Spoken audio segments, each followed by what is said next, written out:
Hello everyone, can you guys hear me? Please respond. Yes, sir. Okay, Yes, sir. so a lot of you are still missing. आज पढ़ाई तो करनी ही है, थोड़ी बहुत बातें और पहले करनी होंगी। जैसे कि बहुत दिनों से आप लोग पूछ रहे हो सर बुक कौन सी फॉलो करें, बुक कौन सी फॉलो करें? मैं बता चुका हूँ, दोबारा बता रहा हूँ, ठीक है?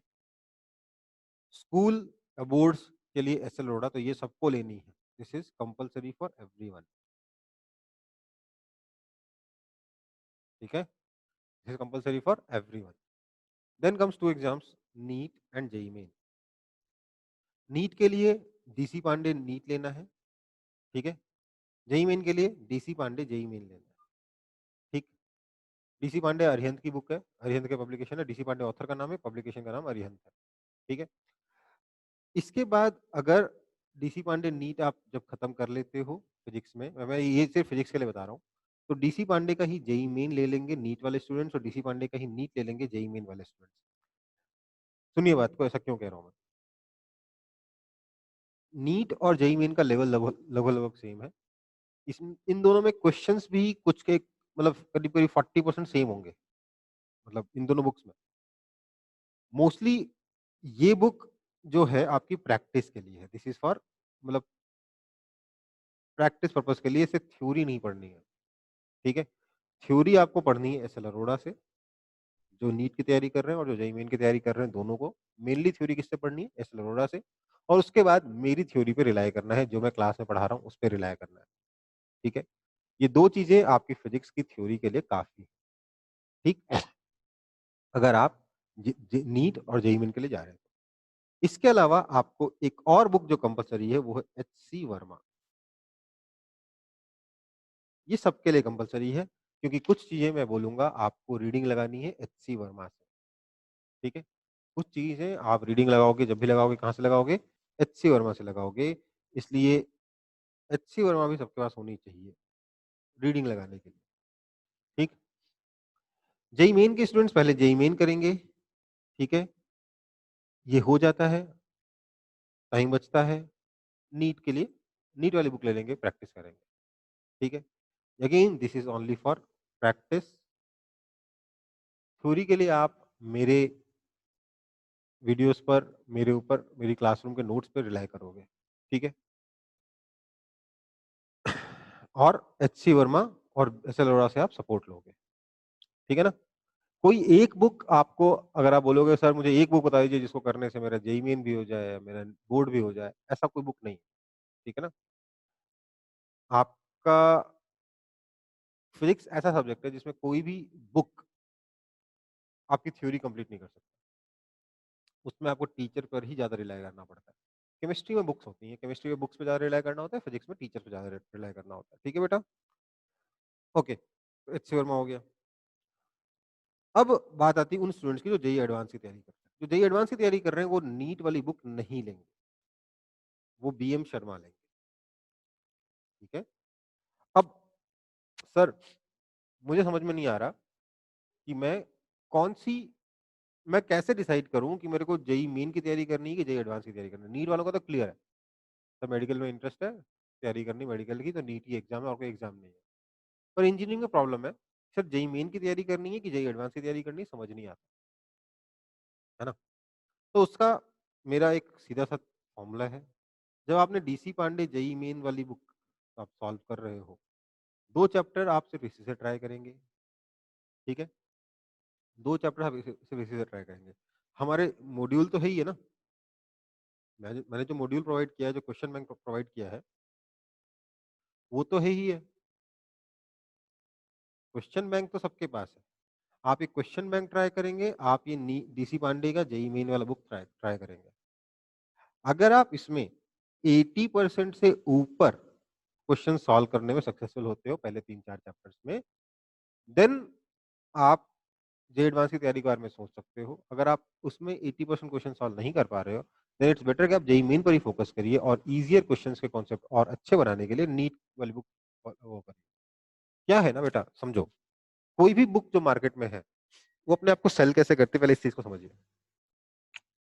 बुक मार्केट में सेल होती है, मेरी बुक में ज़्यादा डिफिकल्ट क्वेश्चन है, मेरी बुक में ज़्यादा डिफिकल्ट क्वेश्चन है, मेरी बुक में ज़्यादा डिफिकल्ट क्वेश्चन है, ठीक है? जबकि एग्ज़ाम में डिफिकल्ट क्वेश्चंस आते नहीं हैं। जेईई मेन की आपको मार्केट में जितनी भी बुक्स मिलेंगी, इन सब में जेईई मेन से हायर लेवल के क्वेश्चंस ज़रूर होंगे और इनफैक्ट ज़्यादातर क्वेश्चन जेईई मेन से हायर लेवल के होंगे।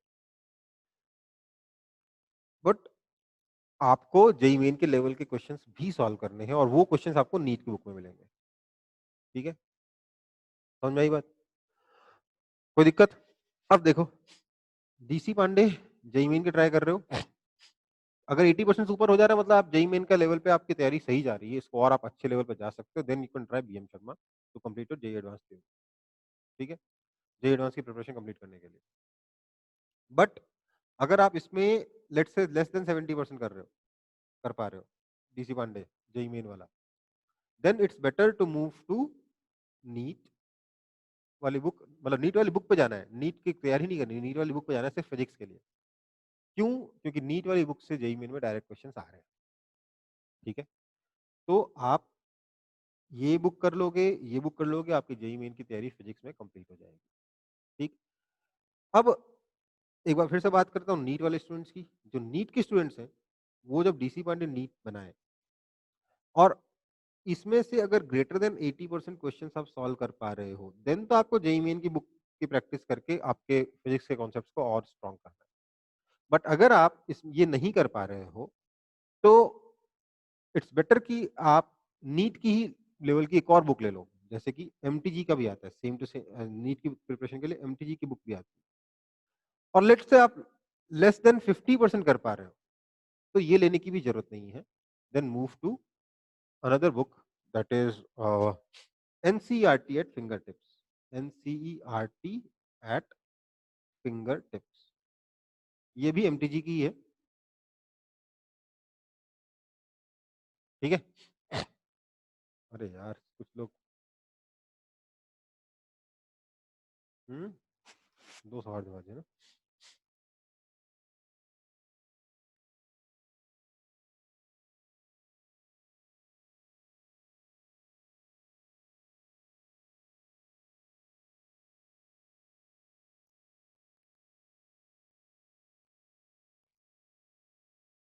दूसरा कहाँ गया? चलो जो भी है, तो अगर आपकी प्रिपरेशन एक लेवल से नीचे रह जा रही है, अगर आपसे क्वेश्चन सॉल्व नहीं हो पा रहे हैं, तो बेटर है कि आप और बेसिक क्वेश्चंस करिए, इसके लिए आप एनसीईआरटी एट फिंगर टिप्स ले लें, ठीक है? इन सब के अलावा आपको एनसीईआरटी की बुक की रीडिंग लगानी है,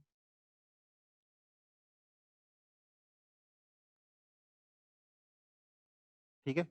एनसीईआरटी की जो बुक है सबको रीडिंग लगानी है, इर्रेस्पेक्टिव ऑफ कि आप कौन से बोर्ड से हैं, आपको ये बुक की रीडिंग लगानी है। क्यों?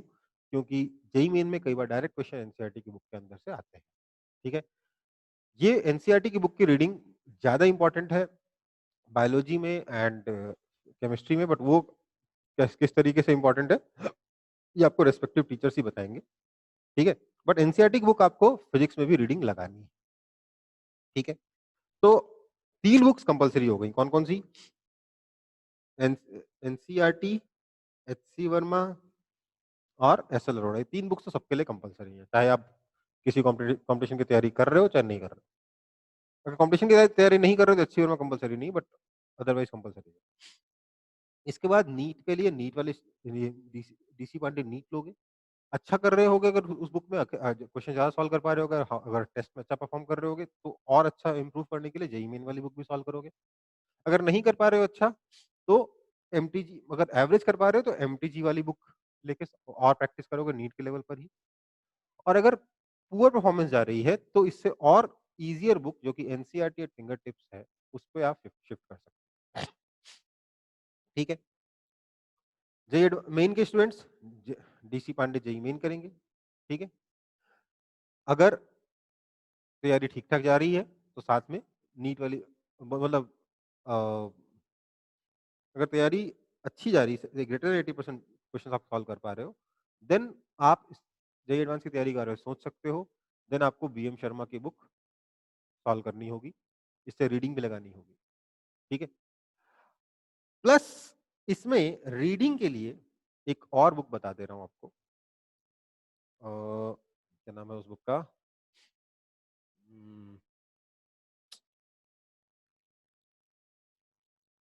रेस्निक हेलिडे,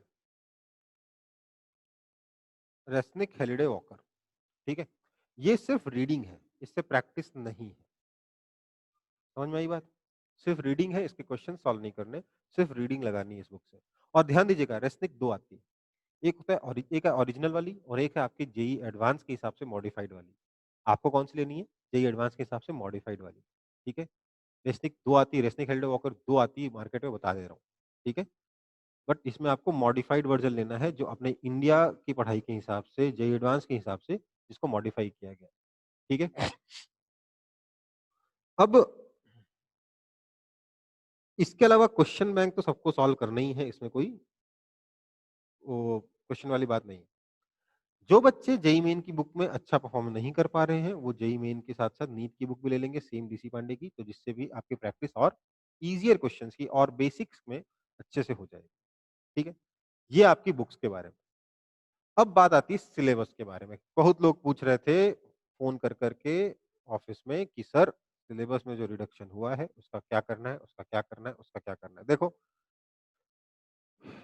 कुछ लोगों ने तो बोला था सर तीनों टीचर्स एक साथ बैठ के बता दीजिए क्या करना है। अब यार तीनों टीचर्स एक साथ बैठ के क्या बताएंगे? मैं फिजिक्स बताऊंगा, केमिस्ट्री बताएंगे, रवि सर मैथ्स बताएंगे, तीनों अलग अलग बात ही करेंगे, है ना।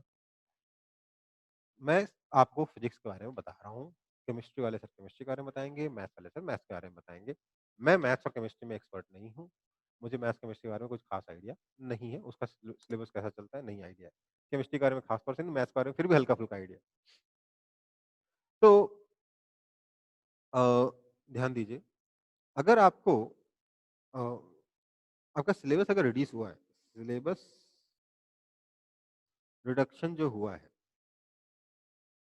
इसमें एक अच्छी बात भी है और बुरी बात भी है, दोनों से एक ही चीज है कि chapters are not remove, chapters को रिमूव नहीं किया गया है। ऐसा नहीं हुआ है कि 15 चैप्टर थे, चलो इसमें से 3 चैप्टर हटा देते हैं, ऐसा नहीं हुआ है। क्या हुआ है? टॉपिक्स, चैप्टर के अंदर से some topics are remove,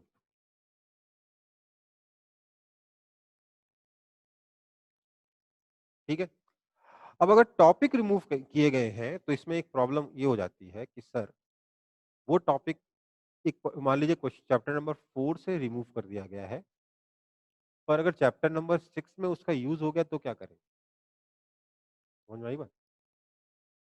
chapter number 4 से वो टॉपिक रिमूव कर दिया गया और चैप्टर नंबर 6 में उस टॉपिक का यूज हो जा रहा है, तो प्रॉब्लम हो गई।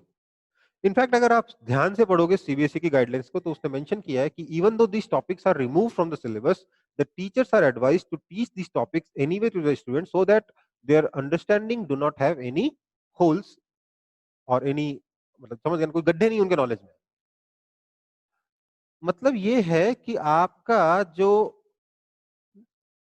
इन लोगों ने जो टॉपिक्स हटाए हैं उसमें बहुत ज्यादा दिमाग नहीं लगा पाए, इनका पास इतना टाइम नहीं था कि आपके पास एकदम इस तरीके से टॉपिक्स हटाए जाएं जो दूसरी जगह जाके यूज नहीं हो रहे। उन्होंने टॉपिक्स बस कुछ अंदाजे से हटा दिए कि हाँ ये टॉपिक शायद आगे यूज ना हो, और ऐसे में कुछ टॉपिक्स बहुत गंदे हटा दिए जिसको हटाना नहीं चाहिए था मेरे नजरिए में। जैसे कि क्लास 12 से इन्होंने रे ऑप्टिक्स में रिफ्लेक्शन हटा दिया और रिफ्रैक्शन रखा हुआ है। अब समझो बात को, अगर आपको रिफ्रैक्शन पढ़ना है तो रिफ्लेक्शन हटाने से सिलेबस में कोई खास कमी नहीं हो, सिर्फ दिखने में सिलेबस कम हुआ है। क्योंकि रिफ्लेक्शन में जो कॉन्सेप्ट है रिफ्रैक्शन में ऑलमोस्ट वही कॉन्सेप्ट है, फॉर्मूले में सिर्फ प्लस माइनस का अंतर है, सब कुछ सिमिलर है। अगर आपको रिफ्लेक्शन नहीं पढ़ाएंगे, मान लीजिए जब पढ़ाता हूँ ना, तो रिफ्लेक्शन पढ़ाने में मुझे 3 क्लास लगती है, रिफ्रैक्शन पढ़ाने में 2 क्लास लगती है, ठीक है। लेकिन अगर मैं रिफ्लेक्शन नहीं पढ़ाऊंगा तो रिफ्रैक्शन पढ़ाने में 2 की जगह 4 क्लास लगती है। ये क्लास 12 का एग्जाम्पल दिया मैंने, क्योंकि क्लास 12 के बारे में मैं ज्यादा स्टडी कर रहा था, उनका बोर्ड, उनका एग्जाम पास में ना बेटा। क्लास 11 के में भी मेरे को नजर आया था, बट क्लास 12 के बारे में मैं ज्यादा स्टडी कर रहा था, तो उनके बारे में मैं ज्यादा डिटेल में पता किया अभी पहले। तो क्या है कि सिलेबस में उन्होंने, मैंने आपको बताया कि रिफ्लेक्शन जो है, रिफ्लेक्शन क्लास 12 का टॉपिक है, जिसमें मेरे को पढ़ाने में 3 क्लास लगती है और रिफ्रैक्शन पढ़ाने में 4 क्लास लगती है। सॉरी, रिफ्रैक्शन पढ़ाने में 2 क्लास लगती है।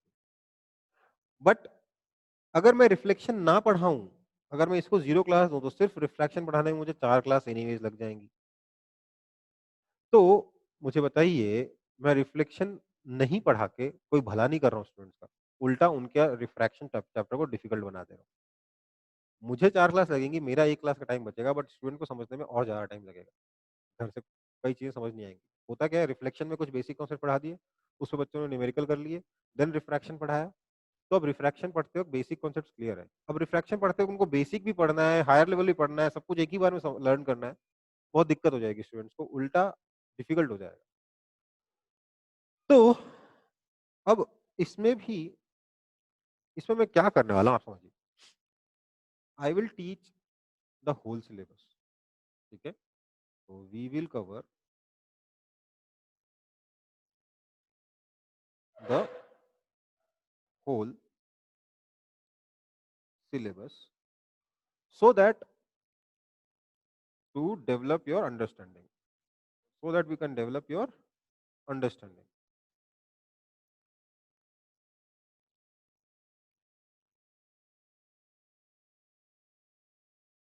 हाँ, तो सर फायदा क्या हुआ सिलेबस घटाने का? हमको तो आपने पूरा पढ़ा ही दिया।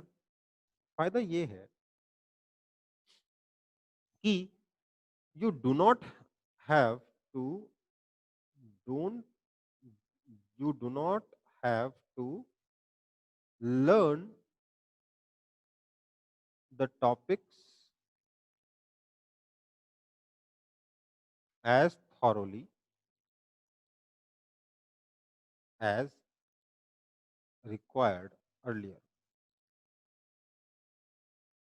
पहले जितनी थॉरोली उन टॉपिक को लर्न करने की जरूरत थी, उतने थॉरोली आपको अब लर्न करने की ज़रूरत नहीं होगी। मतलब कहने का ये है कि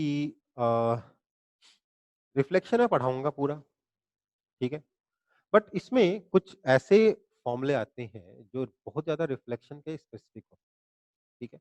मैं मेंशन कर दूँगा, हमको उन फ़ॉर्मूलों पे बेस्ड न्यूमेरिकल्स नहीं करने, हमको उन फ़ॉर्मूलों को याद करने की भी ज़रूरत नहीं है, ठीक है? जब हम रिवीजन कर रहे होंगे, तो हमें रिफ्लेक्शन को दोबारा से पढ़ने की ज़रूरत नहीं है, ठीक है? जब हम रिवीजन कर रहे होंगे, हमें रिफ्लेक्शन को दोबारा से पढ़ने की ज़रूरत नहीं है। हमें रिफ्रैक्शन पे फ़ोकस करना है और रिफ्लेक्शन के सिर्फ़ वो वाले कॉन्सेप्ट जो रिफ्रैक्शन में यूज़ होंगे, उनको देख लेना है, ठीक है? ये टेक्नीक हमें लगानी होगी क्योंकि आपका सिलेबस उतना अच्छे से अभी डिज़ाइन्ड नहीं है। अभी क्या है, इतने सालों से इटरेशन चल के सीबीएसई का एक सिलेबस है, कम से कम फिज़िक्स के बारे में कह सकता हूँ, काफ़ी सही सिलेबस था क्लास 11th एंड 12th का। कुछ एक टॉपिक्स ही थे जो लगता था कि क्यों है सिलेबस में, बट मोस्टली टॉपिक्स काफ़ी अच्छे से डिज़ाइन्ड है, सिलेबस काफ़ी अच्छे से डिज़ाइन्ड था। But after the removal of this 30% syllabus, हालाँकि 30% सिर्फ कह रहे हैं, किया नहीं है। वो 20% के आस-पास, 20% भी नहीं, 15 से 18% के आस-पास होगा। तो ये जो टॉपिक्स उन्होंने हटाए हैं 15-20%, ये टॉपिक्स हटाने से सिलेबस उतना अच्छे से स्ट्रक्चर नहीं बचा है। कोई बात नहीं, हम इस चीज़ का ध्यान रखते हुए अपने बेसिक कॉन्सेप्ट को क्लियर करते हुए पढ़ेंगे, ठीक है? मैं दूसरी बात ये सब क्यों बोल रहा हूँ कि मैं क्यों पढ़ाऊँगा ये सब? क्योंकि देखो क्या है, इस साल हो सकता है कि आपका जो ये टॉपिक्स हैं, ये हटा दिए गए सिलेबस से। अब आपका एग्ज़ाम तो अगले साल होगा, आपका एग्ज़ाम तो अगले साल होगा। अब 11th क्लास के ऐसे बहुत सारे टॉपिक्स हैं जो 11th क्लास में दोबारा यूज़ नहीं होते। 11th क्लास के 2nd चैप्टर का यूज़ 11th क्लास के 4th चैप्टर में नहीं हो रहा है, बट 12th क्लास के 5th चैप्टर में हो। और अगर आपने 11th क्लास का 2nd चैप्टर में कुछ टॉपिक्स छोड़ दिए, तो 12th क्लास का 5th चैप्टर खराब हो जा रहा है, ठीक है? तो एक तो वो वाला पॉइंट है, इसलिए हमें इसको पढ़ना तो होगा ठीक से। दूसरा कि जब आप अ, क्लास 12th में जाओगे एग्ज़ाम और उस वक़्त जब एग्ज़ाम कंडक्ट होगा, आपका सिलेबस 11th क्लास में हटा दिया गया, 11th के एग्ज़ाम में नहीं आएगा। 12th के बोर्ड्स में नहीं आएगा क्योंकि 12th के बोर्ड में 11th के चैप्टर्स नहीं आते। पर अगर जेईई मेन में कोई टॉपिक उससे आ गया, तो आपको क्या लगता है आपको बोनस मिलेगा? आपको बोनस नहीं मिलेगा। मान लेते हैं आपको 11th क्लास में कोई एक्स वाई जेड टॉपिक हटा दिया गया है सिलेबस से और अगले साल जेईई मेन में उस एक्स वाई जेड टॉपिक से पूछ लिया जाता है कोई क्वेश्चन। अगर आप बोलते हो कि सर ये तो सिलेबस में नहीं था, तो कौन सुनेगा आपकी? कोई नहीं सुनेगा। दूसरी बात, ये जो कॉम्पिटिटिव एग्जाम्स होते हैं, दे एक्सपेक्ट कि आपके बुक में जो है, आपके सिलेबस में जो है, उससे आपको थोड़ा एक्स्ट्रा पता हो। तो automatically they can ask the topics that are remove. उन्होंने कोई चैप्टर रिमूव नहीं किया, इसलिए ऐसा वो कर सकते हैं। अगर चैप्टर रिमूव कर देते तो नहीं पूछ सकते थे। उन्होंने चैप्टर रिमूव नहीं किया। आप चैप्टर में समझिए बात को, उन्होंने बेसिक 3 फॉर्मूले पढ़ाए, चौथा फॉर्मूला उन 3 से मिलकर डिराइव होता है। फॉर एग्जांपल मान लो आपको 3 इक्वेशन जो है न्यूटन की वो बता रखी है। v is equal to you plus 80, s is equal to u t plus half t square, v square is equal to you square plus 2as बता रखा है। फिर आपसे बोला बताओ एक पार्टिकल 10th सेकंड में कितना डिस्टेंस ट्रैवल करेगा? आपको बोला कि सर मेरे को तो nth सेकंड के डिस्प्लेसमेंट का फॉर्मूला पढ़ाया नहीं गया। तो बोले कोई बात नहीं, डिस्प्लेसमेंट इन 10 सेकंड्स निकाल के डिस्प्लेसमेंट इन 9 सेकंड्स को सब्ट्रैक्ट कर देते। वो तो पढ़ाया था। समझ में आई बात? तो इस तरीके से जेईई मेन में और खास तौर से जेईई एडवांस में ऐसे क्वेश्चंस आ सकते हैं, जो सिलेबस से रिमूव किए गए हैं उनमें से। तो उन टॉपिक्स को पूरी तरीके से इग्नोर करके हम नहीं चलेंगे, ठीक है? मुझे पता है आप में से कई लोग मेरे पे गुस्सा हो रहे होंगे कि सर ये कोई बात हुआ, सीबीएसई कह रहा है नहीं पढ़ाने को, आप पढ़ा रहे हो। देखो यार, मैं मैं कम पढ़ा के निकल जाऊँगा, मेरे को क्या नुकसान है? मैं अगर पढ़ा रहा हूँ तो आपके लिए पढ़ा रहा हूँ ना। मैं तो कम पढ़ा के निकल जाऊँगा, मेरे को कम क्लासेस लेनी पड़ेंगी। मेरे को अभी पता है, अभी जिस तरीके से मैं पढ़ा रहा हूँ, मेरे को एक्स्ट्रा क्लासेस लेनी पड़ेंगी आपकी। तो मैं तो अगर नहीं पढ़ाऊँ, जो टॉपिक सीबीएसई ने हटा दिए हैं, तो मेरे को तो एक्स्ट्रा क्लास नहीं लेनी पड़ेगी, ठीक है? तो मेरे लिए तो फ़ायदा है, बट मैं फिर भी पढ़ा रहा हूँ। क्यों? क्योंकि मेरे को अपना फ़ायदा नहीं देखना, मुझे आपका फ़ायदा देखना है, ठीक है?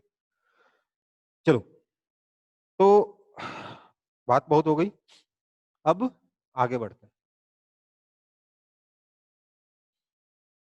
इस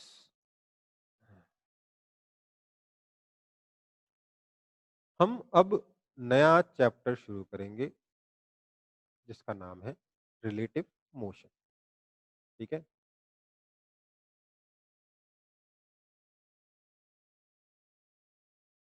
अच्छा, अपने गार्जियंस को और पेरेंट्स को बोल देना कि सर पूरा पढ़ाएँगे, तो क्यों पढ़ाएँगे, ठीक है?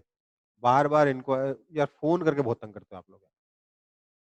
अभी अगर किसी को लग रहा है कि नहीं पढ़ाना चाहिए पूरा, तो अभी के भी पूछ लो ना क्या कारण है कि सर पूरा पढ़ाने से ये नुकसान हो सकता है। देखो, ईमानदारी से बता देते हैं, सीबीएसई ने, एनसीईआरटी ने ये सिलेबस क्यों रिड्यूस किया है? आपके लिए रिड्यूस नहीं किया है। उन लोगों के लिए रिड्यूस किया है जिनके पास अभी भी इंटरनेट एक्सेस ठीक से नहीं है। जो गवर्नमेंट स्कूल में पढ़ते हैं बच्चे, जिनके पास खाने के पैसे नहीं है ठीक से, वो इंटरनेट कहाँ से चलाएँगे, वो कहाँ से अपने फ़ोन पे आपका पूरी ऑनलाइन क्लासेस करेंगे।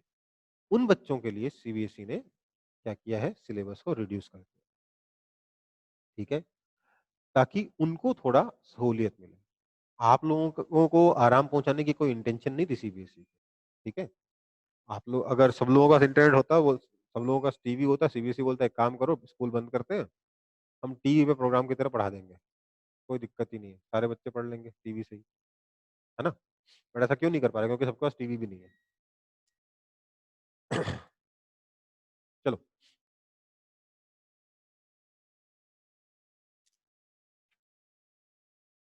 तो आज हम मोशन का लास्ट चैप्टर शुरू कर रहे हैं, रिलेटिव मोशन। अच्छा, इससे पहले एक और बात, आप लोगों का जो मॉड्यूल है वो सॉल्व कर रहे हो कि नहीं कर रहे हो आप लोग? मैं रिलेटिव मोशन खत्म कराने के बाद एक्स्ट्रा क्लासेस लेकर मॉड्यूल डिस्कशन करूँगा। मैंने एक चीज़ इस बार डिसाइड करी है कि जो डिस्कशन होगा, वो रेगुलर क्लासेस में नहीं होगा, ठीक है? क्योंकि रेगुलर क्लासेस ऑलरेडी 1.5 घंटे की हो रही है, नॉर्मली 2 घंटे की होती थी। लेकिन ऑनलाइन में 1.5 घंटा ही बहुत मुश्किल होता है, लगातार स्क्रीन पे देखना, कंसंट्रेशन बनाए रखना। तो ऑनलाइन क्लासेस क्योंकि 1.5 घंटे की हो रही हैं, 2 घंटे की नहीं हो रही। मेरे को जब भी डिस्कशन करना होगा, मॉड्यूल डिस्कशन करना होगा, डाउट्स क्लियरिंग करनी होगी, मैं उसके लिए अलग से टाइम लूँगा। मैं इस 1.5 घंटे में उसको स्क्वीज़ नहीं कर पाऊँगा, ठीक है? थोड़े बहुत हमें रिलैक्सेशन मिला है जो सीबीएसई ने दिया है 30% सिलेबस हटा के, या एटलीस्ट 15-20% सिलेबस हटा के। उन 15% 20% सिलेबस में हम लोग टाइम थोड़ा कम दें, ठीक है? पढ़ेंगे ज़रूर, पर टाइम थोड़ा कम देंगे। उतने डिटेल में नहीं जाएँगे, उसका बेसिक कवर करते हुए, सो दैट आगे वाले चैप्टर्स में दिक्कत ना हो, इतना पढ़ेंगे, ठीक है? ओके। लेकिन मोशन तो अब कंप्लीट कर रहे हैं क्योंकि ऑलमोस्ट पूरा हो ही चुका है। ये अगले चैप्टर से देखा जाएगा। Relative motion in one dimension, ये हमारे चैप्टर का नाम है। सॉरी रिलेटिव मोशन हमारे चैप्टर का नाम है। अब रिलेटिव मोशन क्या होता है? तो जवाब ये है कि मोशन तो हमेशा ही रिलेटिव होता है। मोशन हमेशा ही एक ऑब्जर्वर के रेस्पेक्ट में होता है, ठीक है? जब तक ऑब्जर्वर डिफाइंड नहीं है, तब तक मोशन डिफाइंड नहीं है, ठीक है?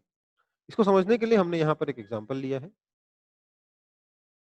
जिसमें ये आपका एक्स एक्सिस है, ये ओरिजिन है, ये पॉइंट यहाँ पे बी खड़ा है, यहाँ पे सी खड़ा है, ये मतलब 1 2 3 4 5 ये यहाँ पर 6 मीटर है, यहाँ पर 11 मीटर है, यहाँ पे -5 मीटर है, ठीक है? तो इस डायग्राम के अकॉर्डिंग कोई मुझे बता सकता है कि पोजीशन ऑफ ए कितना होगा?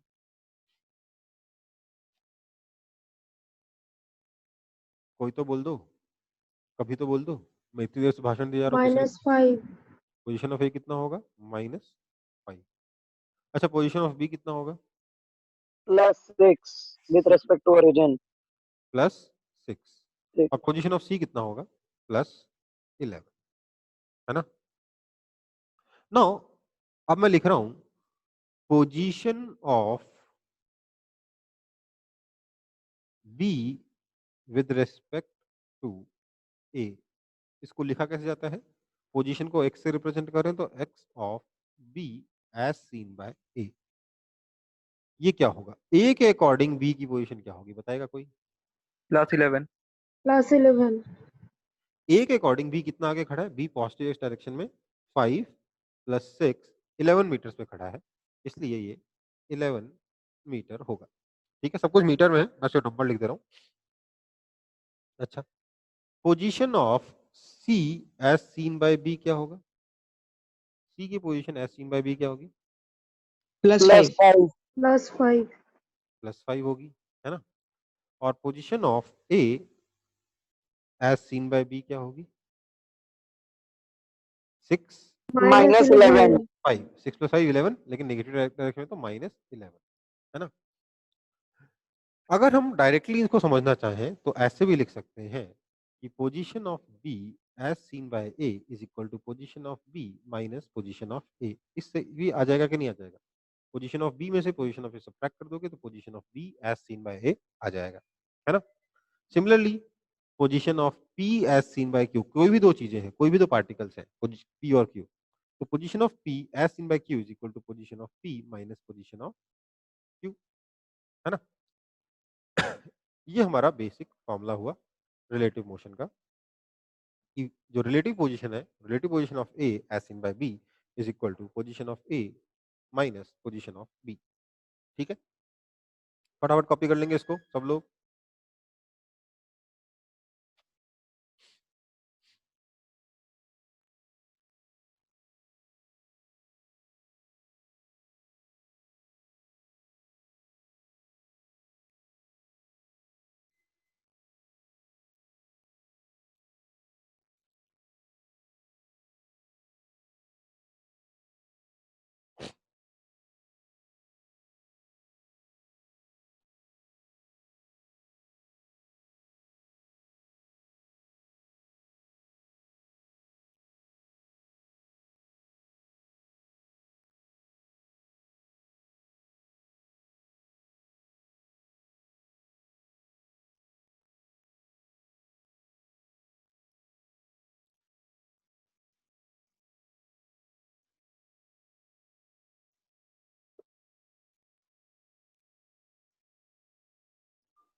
हो गया सर।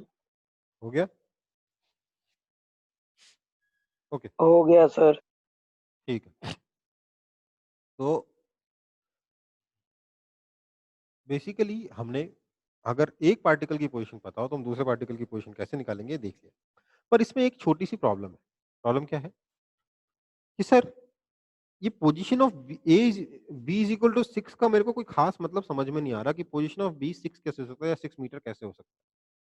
पोजीशन ऑफ बी जब भी डिफाइन होगा तो किसी ना किसी ऑब्जर्वर के रिस्पेक्ट में तो होगा ना?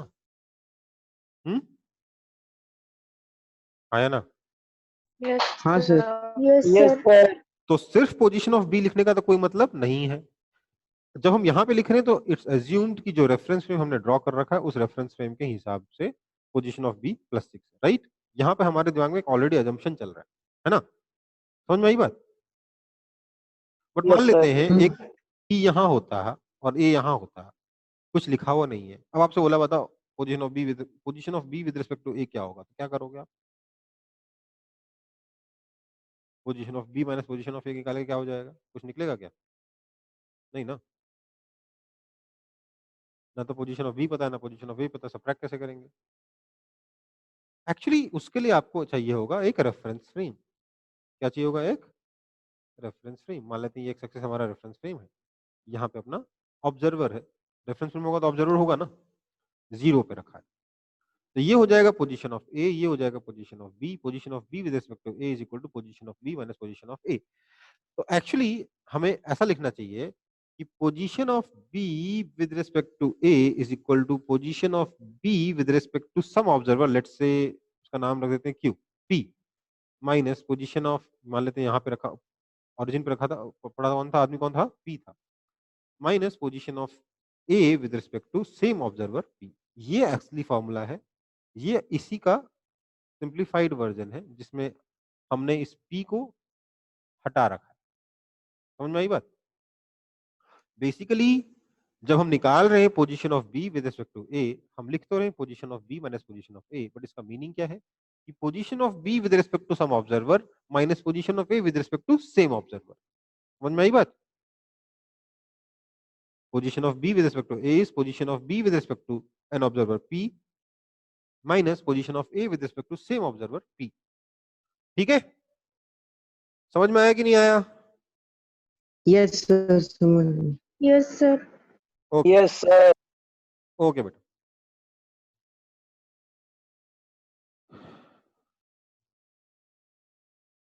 तो अब बात होगी रिलेटिव वेलोसिटी की। ठीक है, देखो भाई, समझना बहुत सिंपल सा है। इस बारे में हम पहले भी चर्चा कर चुके हैं, पहले ही क्लास में मैंने रिलेटिव मोशन के बारे में ही बात करी थी। हालांकि उसका सिर्फ हवा में बात करी थी, उसको कभी न्यूमेरिकल्स में कभी सम्स में हमने कन्वर्ट नहीं किया था। यहाँ पर क्या है, मेरे पास एक सिचुएशन है जिसमें इस गाड़ी में बैठ के ए और बी दोनों जा रहे हैं, लेट्स से वेलोसिटी v से। ठीक है, सी और डी जमीन पे खड़े होके ए और बी को देख रहे हैं। तो मैं कह सकता हूँ कि वेलोसिटी ऑफ ए कितना होगा, अगर मैं आगे की तरफ प्लस ले लूँ, पीछे की तरफ माइनस ले लूँ। अब देखो यहाँ पे मैंने रेफरेंस में मेंशन नहीं किया है। मेंशन नहीं करने का मतलब क्या है, रेफरेंस में मैंने क्या लिया है, अपने ग्राउंड को लिया है। तो वेलोसिटी ऑफ ए कितना हो जाएगा, it will be simply plus v. Velocity of B कितना हो जाएगा, ये हो जाएगा, ये भी हो जाएगा v, क्योंकि दोनों सेम गाड़ी में जा रहे हैं, है ना। Velocity of c is equal to velocity of d is equal to 0 होगा, क्योंकि दोनों चुपचाप खड़े हैं जमीन पर। ठीक है, अब देखो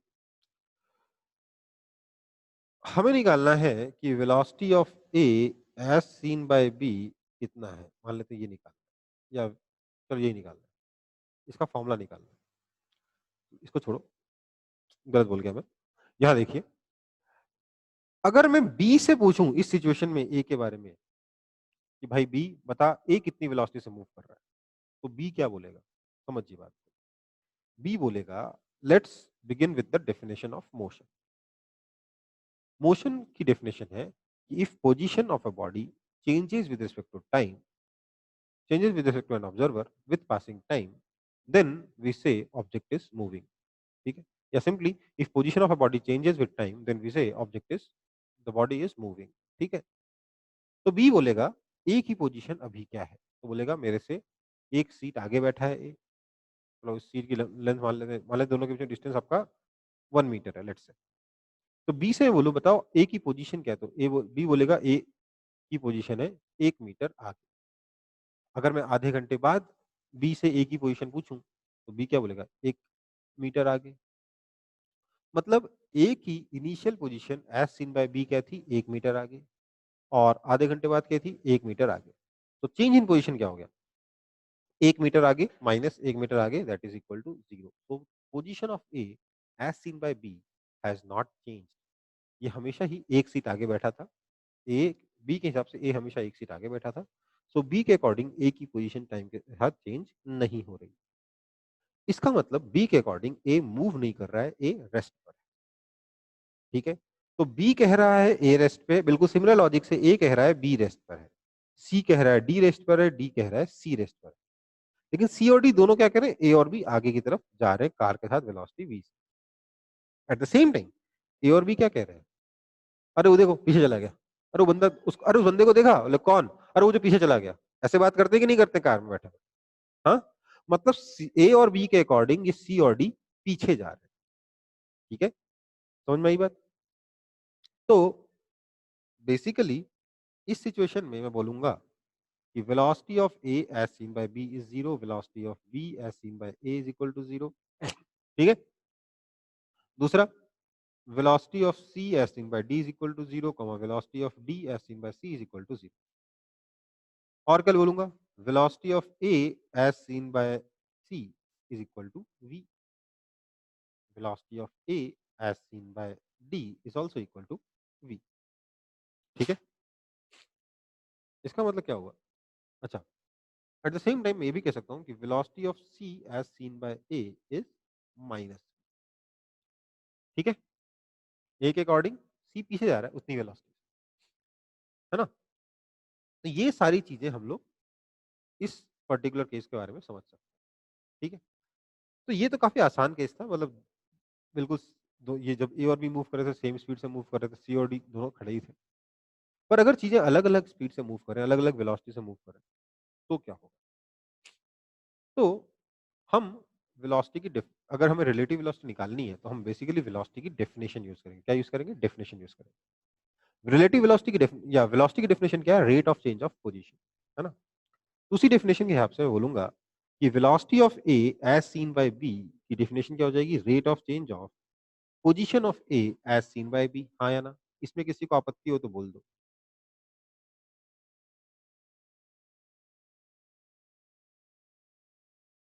चलो, किसी को आपत्ति नहीं है, so this is equal to rate of change of position of A minus position of B, that is equal to rate of change of position of A minus rate of change of position of B. That is simply, यहाँ से क्या मिल रहा है? This implies velocity of A as seen by B is equal to velocity of A minus velocity of B. ठीक है, सो जो formula position का था वही फॉर्मूला रिलेटिव वेलोसिटी का भी बन गया। रिलेटिव पोजीशन का जो फॉर्मूला था वही फॉर्मूला रिलेटिव पोजीशन वेलोसिटी का भी बन गया। ठीक है, इसको कॉपी कर लेंगे सब।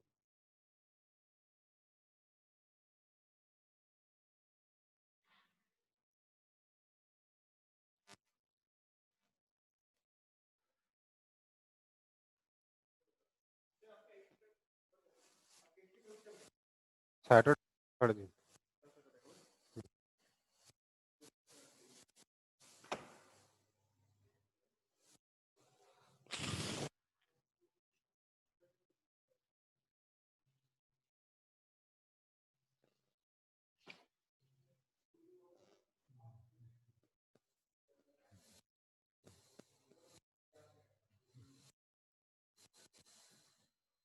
क्या हुआ? 12th क्या हो गया?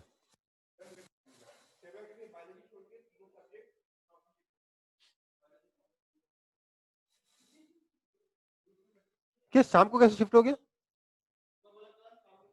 कैसे? 7th? अरे मेरा क्लास जा रहा है।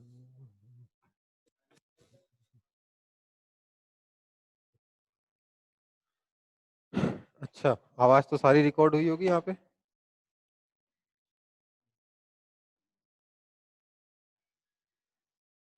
ये क्या है? अनुजित उपाध्याय, कोई और तो नहीं अनुजित यहाँ पे? चलो, तो हम लोग रिलेटिव वेलोसिटी का फॉर्मूला ड्राइव किए थे। क्या किए थे बेटा? कि velocity of A as seen by B is equal to velocity of A minus velocity of B. ठीक है, ओके। अच्छा, अगर ऊपर वाला कॉपी कर रहे हो तो डायग्राम भी बनाना जरूरी है, मतलब ये वाला डायग्राम, मतलब इतना ऐसे मत बनाना, बट कार में इतने बारीकियां बनाने की जरूरत नहीं है, बट सिंपली डायग्राम बना सकते हो, ठीक है।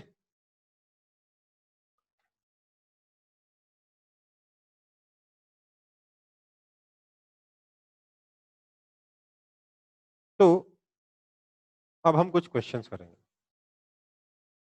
An object A is moving with 5 meter per second and B is moving with 20 meter per second in same direction. दोनों की वेलोसिटी पॉजिटिव एक्स डायरेक्शन में है। Find velocity of B with respect to A and also find velocity of A with respect to B. फटाफट निकालिए तो।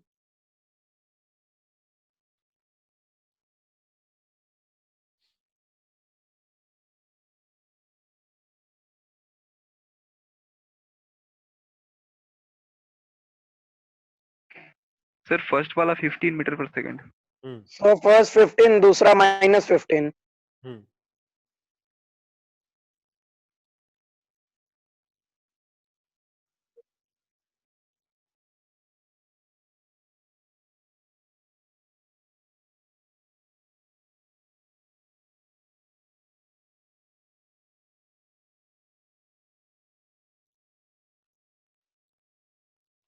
ठीक है, तो कुछ खास है नहीं, आगे बढ़ रहा हूँ। अगला,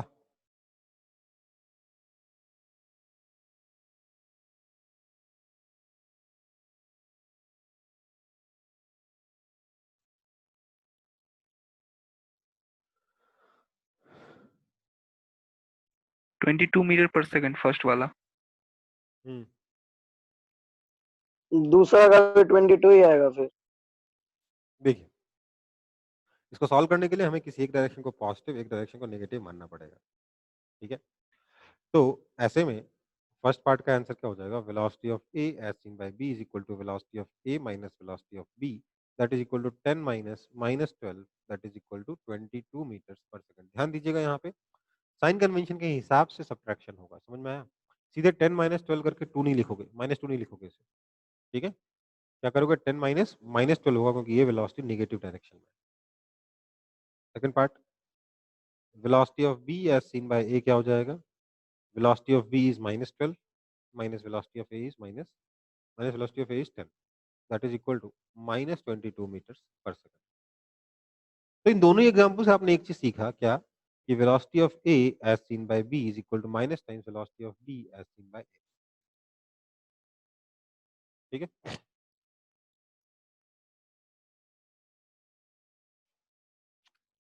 इसको हम आराम से डिराइव भी कर सकते हैं, बट मैंने एग्जांपल देके समझाया, और कुछ नहीं।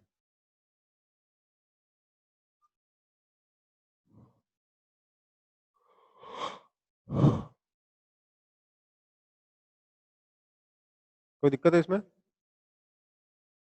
No, sir. किसी को ऐसा तो नहीं लग रहा सर इसका आंसर 2 आना चाहिए था? अगर किसी को लग रहा है तो अभी अभी बोल दो, अभी के अभी।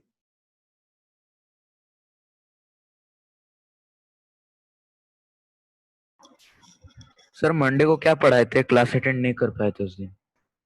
मंडे को बेटा प्रोजेक्टाइल मोशन कंप्लीट करवाया था।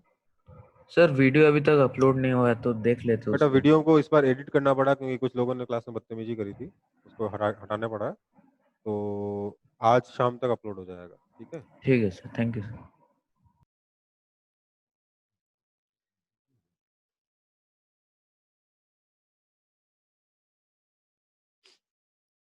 Okay, so next is relative acceleration, ठीक है।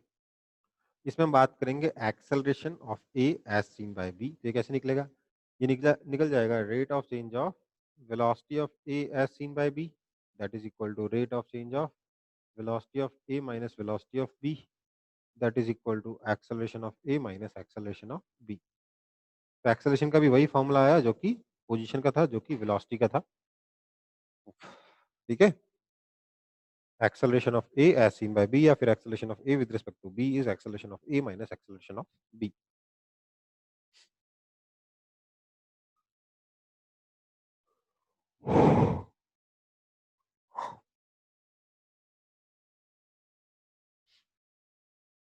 कॉपी हो गया?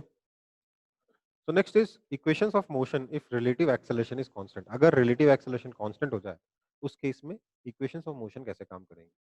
देखिए, सीधी सी बात है, मोशन हमेशा रिलेटिव होता है, तो अगर एक्सेलरेशन कांस्टेंट है तो न्यूटन इक्वेशन ऑफ मोशन लग जाएंगे डायरेक्टली। क्या करेंगे हम लोग इसमें? Velocity of A as seen by B is equal to initial velocity of A as seen by B plus acceleration of A as seen by B into T. v is equal to you plus A T लगेगा। Similarly s is equal to U T plus half A T square लगेगा। ठीक है, और क्या है? v square is equal to you square plus two A S.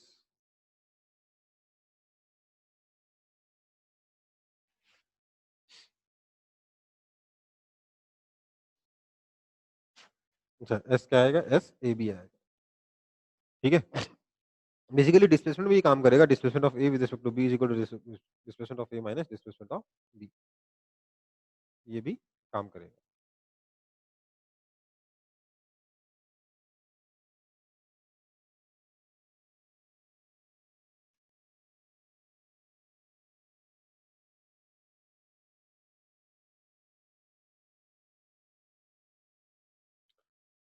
चलिए, अभी हम लोग पूरी तरीके से मैथमेटिकली समझ रहे हैं कॉन्सेप्ट को, फिर मैं फिजिकली भी समझाऊंगा। चलो, फिजिकली समझने का टाइम आ गया। जब हम कह रहे हैं velocity of A as seen by B, तो what do we mean by it? जब मैंने कहा कि velocity of A as with respect to B, तो इसका मतलब क्या होता है? मैथमेटिकल फॉर्मूला मुझे पता है कि velocity of A minus velocity of B, but what do we mean by it जब when we say that velocity of A with respect to B? इसका फिजिकली मीनिंग क्या होता है, ये हमें समझना है। इसका अगर लिटरल मीनिंग देखेंगे तो क्या बोलेगा? वेलोसिटी ए की वो वेलोसिटी जो बी को दिख रही होगी, उसको क्या कहेंगे? Velocity of A with respect to B. बहुत अच्छी बात है, पर इसको अगर हम दोबारा सही से समझें तो ऐसे देख सकते हैं। ये ए 10 मीटर पर सेकंड जा रहा है, बी 12 मीटर पर सेकंड से उल्टा आ रहा है ना? Velocity with respect to B देख रहा हूँ, मतलब मैं बी के रेफरेंस फ्रेम में जाके देख रहा हूँ। मैं बी के रेफरेंस फ्रेम में जाके चीजों को देखना चाहता हूँ। इसके लिए क्या करोगे? आप बी के ऊपर जाके बैठ जाओगे। सच में नहीं बैठोगे, बट फिगरेटिवली स्पीकिंग आप बी के ऊपर जाके बैठ जाओगे, जिससे आपको वो नजर आए जो बी को नजर आ रहा है। आप बी के ऊपर जाके बैठे, मतलब आप इस बॉल के ऊपर जाके बैठ गए। अगर आप इस बॉल के ऊपर जाके बैठ गए तो इस बॉल का मोशन कैसा होगा आपके हिसाब से? ये बॉल लेफ्ट में जा रही होगी कि राइट में जा रही होगी?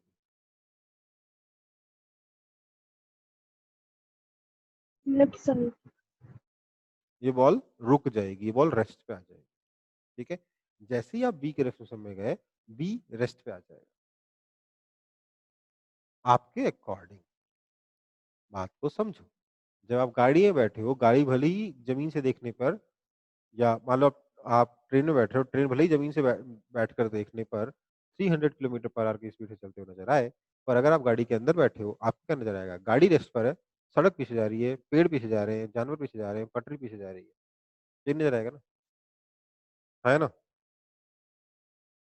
क्योंकि यस सर। आपके हिसाब से आप कार का, अगर आप कार के अंदर बैठे हो तो आपके हिसाब से कार की सीट हमेशा आपके नीचे ही है, राइट? तो इसका मतलब कार की सीट मूव नहीं कर रही आपके अकॉर्डिंग। आपके अकॉर्डिंग कार रेस्ट पे आ चुकी, बाकी पूरी दुनिया पीछे जा रही। ठीक है, तो जैसे ही मैं बी के रेफरेंस में आया, बी आ गया रेस्ट पर, और बी की जो वेलोसिटी थी उसका उल्टा सब में ऐड हो जाएगी। मतलब 10 मीटर पर सेकंड, उधर की तरफ 12 मीटर पर सेकंड ऐड कर, कितना हो जाएगा? 22 मीटर पर सेकंड। ठीक है, ऐसा ही नजर आता है। ठीक, ऐसा ही नजर आता है। ये हम लोग, ये हमारा मीनिंग है जब हम बात कर रहे हैं रिलेटिव मोशन की, कि velocity of A with respect to B का मतलब क्या है। तो उसका ये मतलब है कि अगर मैं बी को रोक दूं तो ए की वेलोसिटी क्या नजर आएगी? बी को रोकने का मतलब सच में फोर्स लगा के नहीं रोकना है, बी के ऊपर चढ़ के रोक। ठीक है, बी के ऊपर बैठ गए, मतलब आपके अकॉर्डिंग अपने आप ही बी रेस्ट पे आ गया। ठीक है, इवन तो ग्राउंड के रेस्पेक्ट में मूव कर रहा है, बट आपके हिसाब से बी रेस्ट पे आ चुका है। उस सिचुएशन में ए की वेलोसिटी क्या नजर आएगी? ये पूछा जा रहा है जब आपसे बोला जा रहा है velocity of A as seen by B. ठीक है,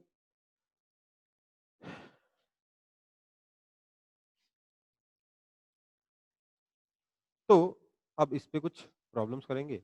सबसे पहला टाइप का प्रॉब्लम है चोर पुलिस प्रॉब्लम। ये चोर पुलिस प्रॉब्लम हम लोग सॉल्व कर चुके हैं ना मोशन 1D में कि नहीं किए? Yes, sir. हाँ, Yes, sir. ये थे ना।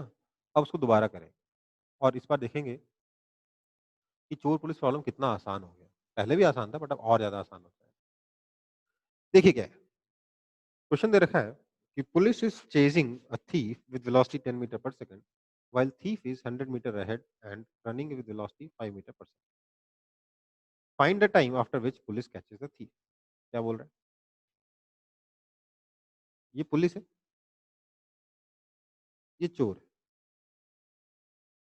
ठीक है, चोर पुलिस से 100 मीटर्स आगे है और 5 मीटर पर सेकंड की स्पीड से दौड़ रहा है। पुलिस इसका पीछा कर रही है with speed of 10 metres per second.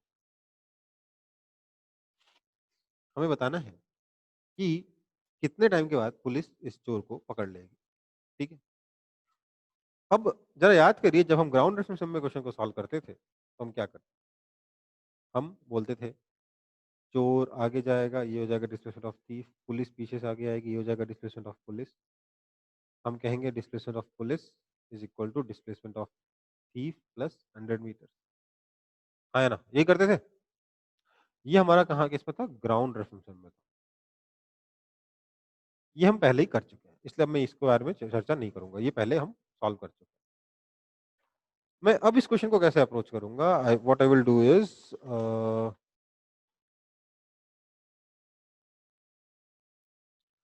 मैं बोलूंगा कि क्या नाम है आपका, जो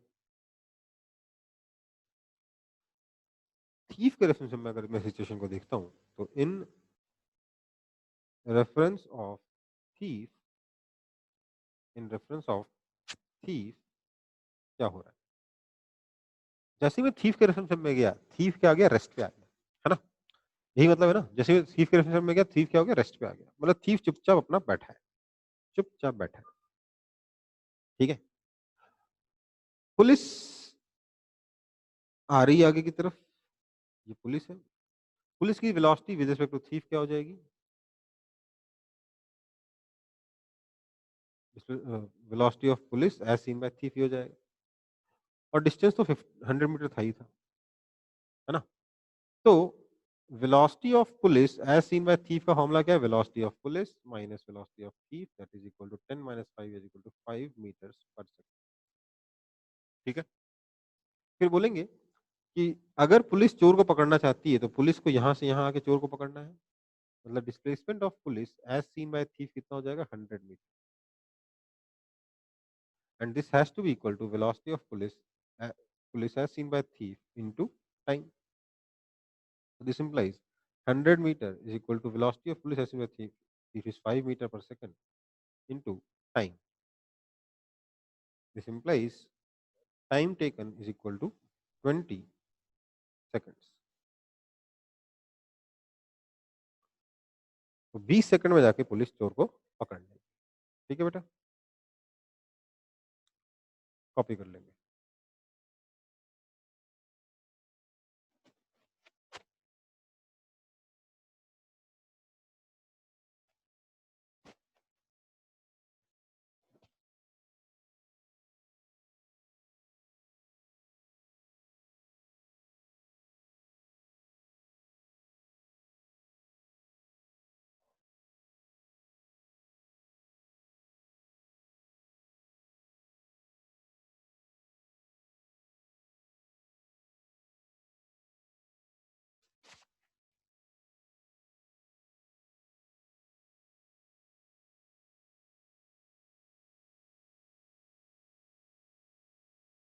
कॉपी हो गया।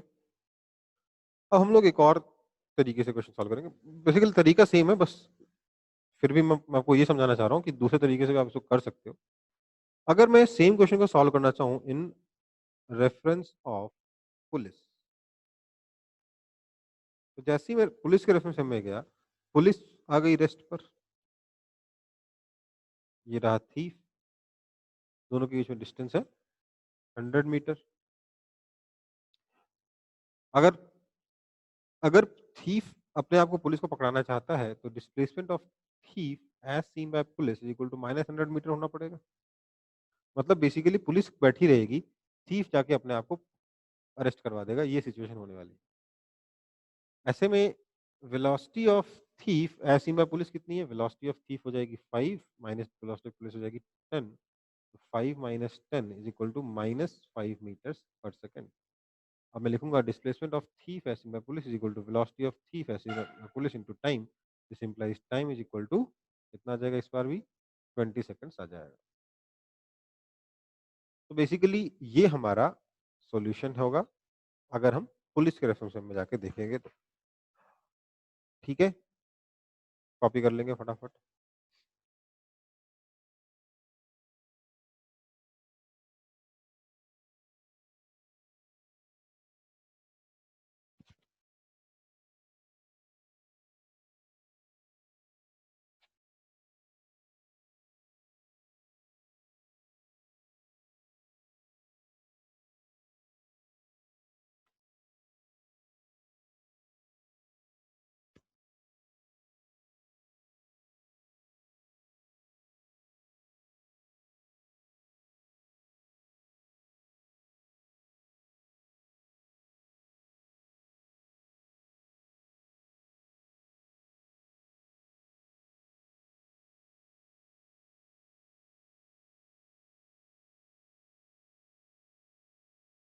कॉपी हो गया? चलो फिर next question. Thief constant velocity से जा रहा है 1020 मीटर पर सेकंड और पुलिस कांस्टेंट एक्सेलरेशन 9.6 मीटर पर सेकंड स्क्वायर से जा रही है। इनिशियली रेस्ट पे थी।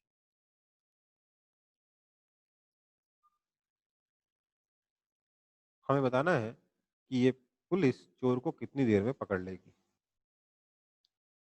ठीक है, 9.6 मीटर पर सेकंड स्क्वायर क्यों लिया मैंने?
Sir time is equals to 5 seconds आ रहा है।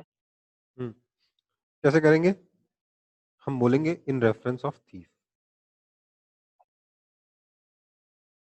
अगर थीफ के रेफरेंस में बात करेंगे तो initial velocity of police as seen by thief is equal to 0 minus 20 that is equal to -20 meters per second. Acceleration of police as seen by thief is equal to 9.6 minus 0 that is equal to 9.6 metre पर second square.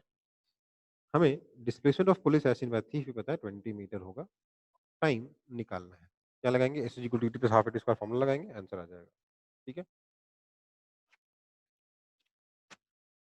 Solve करोगे तो you will get the answer to be 5 second.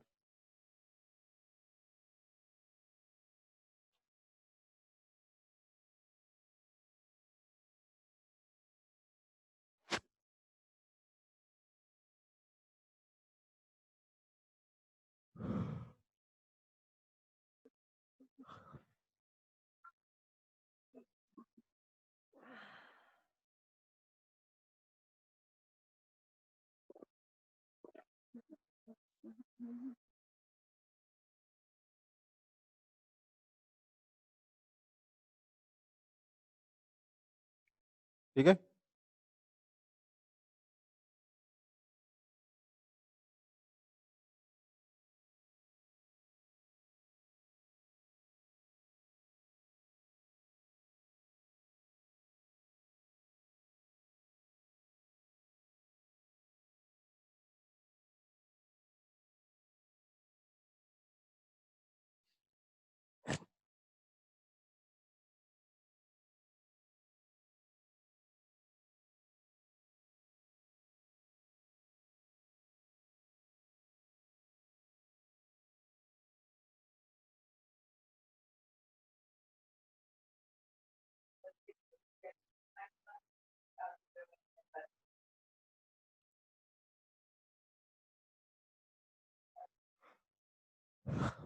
ये example try करेंगे आप लोग।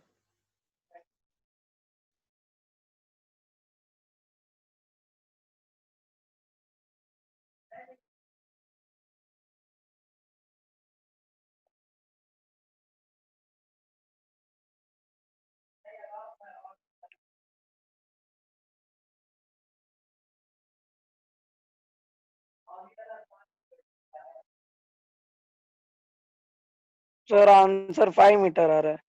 हम्म।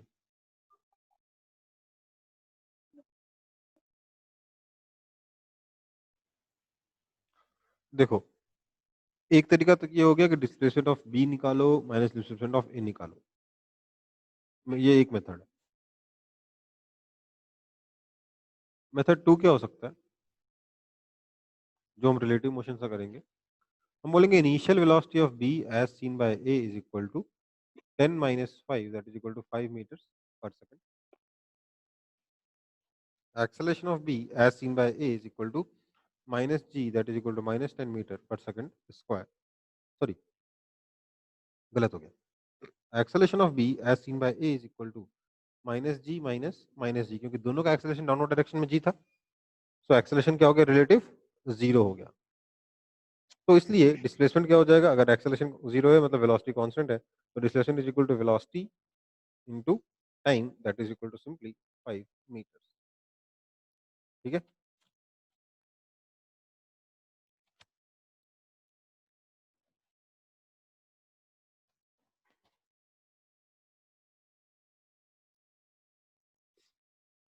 Basically ध्यान रखें इस चीज को कि अगर दोनों का एक्सेलरेशन सेम है तो रिलेटिव वेलोसिटी कांस्टेंट होगी, है ना। मतलब खास तौर से ये कहाँ यूज होता है, दो फ्री फॉलिंग ऑब्जेक्ट्स के बीच में यूज होता है कि अगर दो फ्रीली फॉलिंग ऑब्जेक्ट्स है तो उनकी रिलेटिव वेलोसिटी कांस्टेंट रहेगी। ठीक है।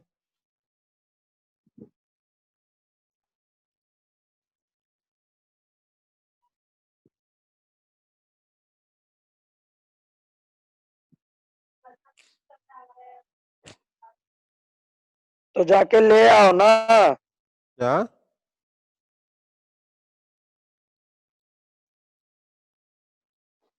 क्या बोल रहे हो। नहीं सर, वो गलती से माइक चालू रह गया था। आगे बढ़े।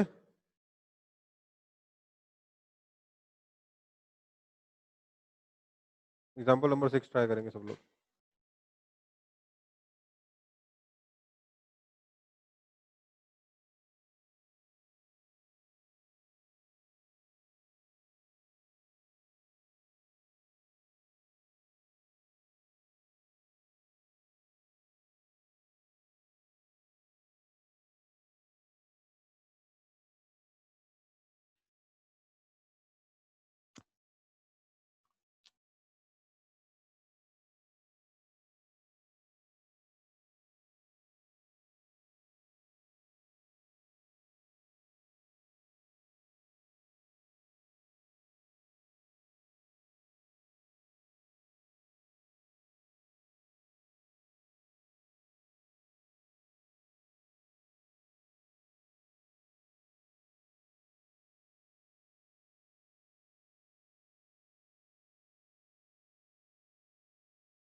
सर टाइम 3 सेकंड्स होगा क्या? हाँ हाँ भैया। क्या लिखेंगे भाई? Initial velocity of B as seen by A. अगर मैं ए के रेफरेंस में चला जाऊं तो ए नीचे गिरेगा क्या? ए रेस्ट पे आ जाएगा। नहीं, रेस्ट पे रहेगा। ए रेस्ट पे आ जाएगा, पूरी बिल्डिंग ऊपर चली जाएगी, ग्राउंड ऊपर आके ए को हिट करेगा, पर ए नीचे नहीं गिरेगा। समझ में आई बात? ग्राउंड ऊपर आ जाएगा बट ए नीचे नहीं गिरेगा। तो initial velocity of B as seen by A कितना हो जाएगा? 30 माइनस -20, मैंने ऊपर प्लस ले रखा, नीचे माइनस ले रखा, that is equal to 50 meters per second. Acceleration of B as seen by A is simply zero, क्योंकि दोनों का एक्सेलरेशन कितना है? माइनस जी है। ठीक है। Displacement of B as seen by A के रेफरेंस में बी का डिस्प्लेसमेंट कितना होगा? टकराना है तो बी को ऊपर चढ़ के इसे टकराना पड़ेगा, that is simply 150 metre. Time निकालना है। Clearly time is equal to displacement upon velocity, that is equal to 3 second. Simple.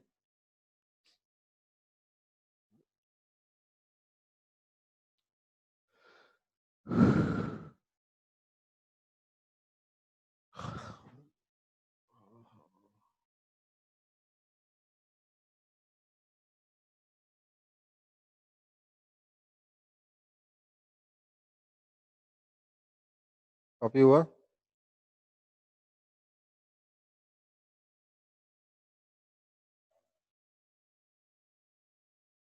हो गया कॉपी? छोटा सा सॉल्यूशन था। आगे बढ़ते हैं। देखो रिलेटिव मोशन से क्या है ना, आपके क्वेश्चन देख रहे हो जो थोड़े नॉर्मल तरीके से करने पे थोड़े लेंदी हो सकते थे, वो फटाफट होते जा रहे हैं, और कुछ नहीं फायदा।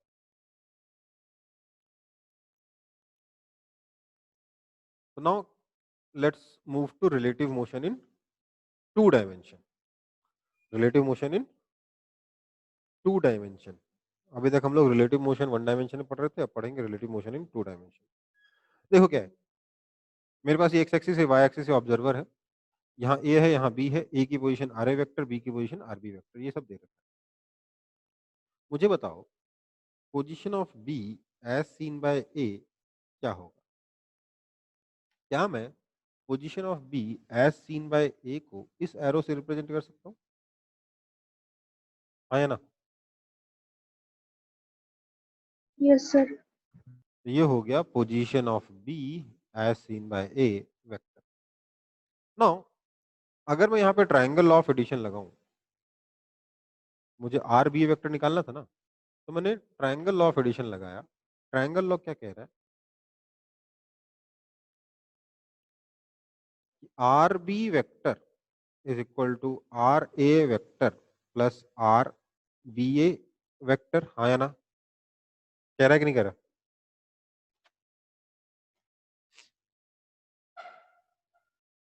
वेक्टर का ट्राइंगल लॉ ऑफ एडिशन लगाइए तो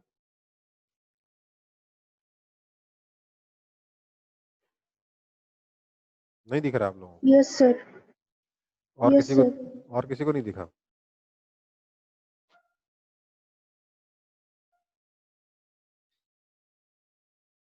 ट्राइंगल लॉ क्या कहता है? This vector plus this vector is equal to this vector, यही कहता है ना? This vector plus this vector is equal to this vector, यही कहता है ना ट्राइंगल लॉ? तो क्या होगा? This vector yes plus this sir. Vector is equal to this vector. ठीक है, समझ में आई बात? तो R B vector is equal to R A vector plus R B A vector, ऐसे समझ लो। यहाँ से इधर गए, फिर यहाँ से इधर गए, तो ये इतना गए, तो दिस इज इक्वल टू इतना प्लस इतना, है ना?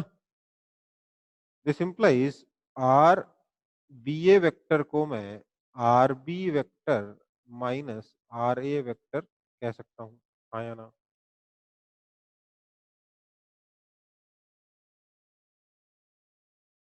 हाँ या ना? तो ये अपना वही इक्वेशन बन गया, X B is equal to X B minus X ए।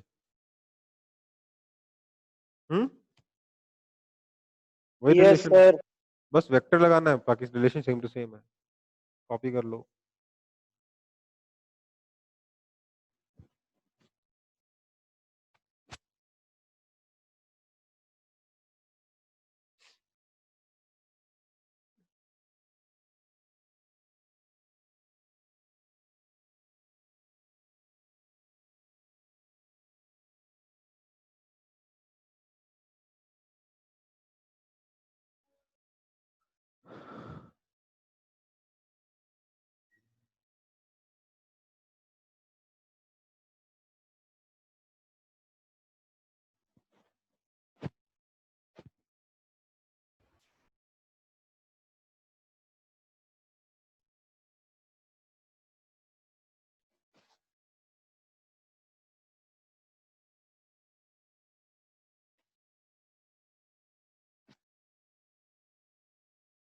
पानी तुमको दिखता नहीं नेता को, नेता नेता हर कोई कहता, तीसरे मंजिल पे रहता, इसकी बहन को चौथो गान मारने जैसा।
कॉपी हो गया? Yes, sir. ये वाला क्वेश्चन ट्राई करेंगे, example number 7।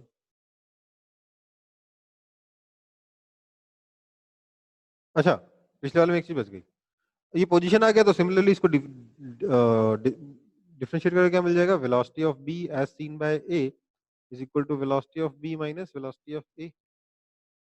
Acceleration of B as seen by A is equal to acceleration of B minus acceleration of A.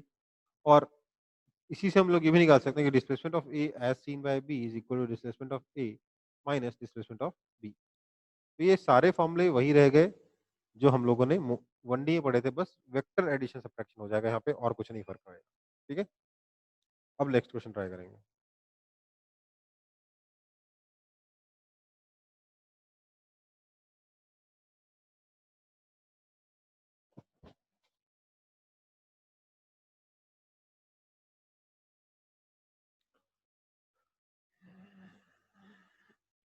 Sir, 10 I cap minus 10 J cap होगा। आई कैप का इधर, आई cap question में दे रखा है, जे cap question में दे रखा है, नहीं दे रखा ना? आई Sir, cap J cap 10 root 2 meter per second east south. East south नहीं बोलते बेटा, साउथ ईस्ट कहते हैं। ठीक है, देखो ना, डायरेक्शन का नाम हमेशा इधर है। ये क्या हो जाएगा, नॉर्थ ईस्ट। ये क्या हो जाएगा, साउथ ईस्ट। ये क्या हो जाएगा, साउथ वेस्ट। ये क्या हो जाएगा, नॉर्थ वेस्ट। समझ में आई बात? मतलब Okay, sir. ओके, पैटर्न समझ में आ रहा है? ईस्ट और वेस्ट बाद में आ रहे हैं। चलो क्या करेंगे, देखो हम बोलेंगे लेट्स से ये अपना एक्स डायरेक्शन है, ये अपना वाई डायरेक्शन। एक्स डायरेक्शन में ईस्ट है, वाई डायरेक्शन में नॉर्थ। तो वेलोसिटी ऑफ ए को मैं 10 आई कैप लिख सकता हूँ, 10 मीटर पर second i cap. Velocity of B में लिख सकता हूँ 10 जे कैप, 10 मीटर पर सेकंड जे कैप।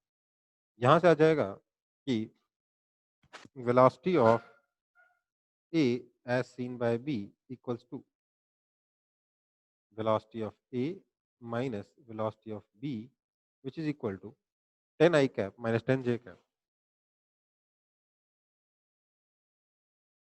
ठीक है, इसको कैसे लिखेंगे हम लोग, ये x एक्सिस, ये y axis, 10 I cap minus 10 J cap, that is, ये हो जाएगा net velocity, this is 10 root 2। किस डायरेक्शन में, ये एंगल 45 डिग्री बनेगा, तो 10 रूट 2 साउथ, 10 रूट 2 मीटर पर second south, along south east direction. therefore velocity of A as seen by B is equal to 10 root 2 meter per second along south east direction. ठीक है।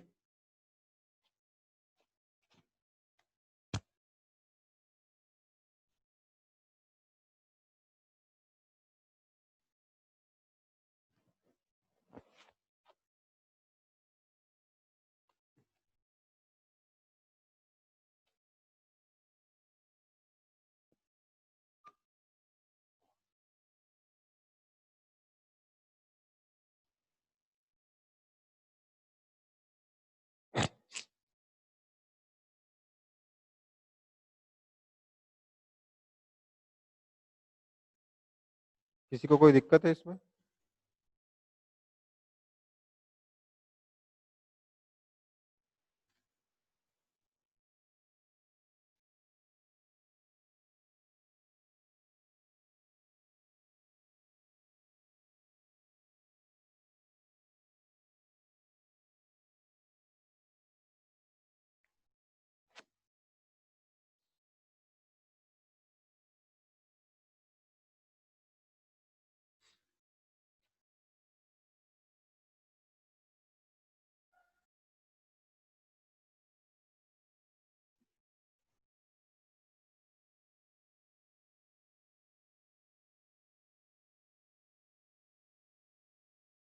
Note हो गया?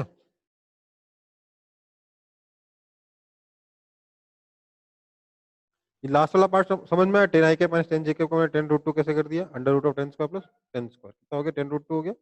Direction क्या आ रहा है? 10 i cap minus 10 j cap. इधर आ गया, ये एंगल 45 डिग्री बना तो साउथ ईस्ट डायरेक्शन आ गया। ठीक है,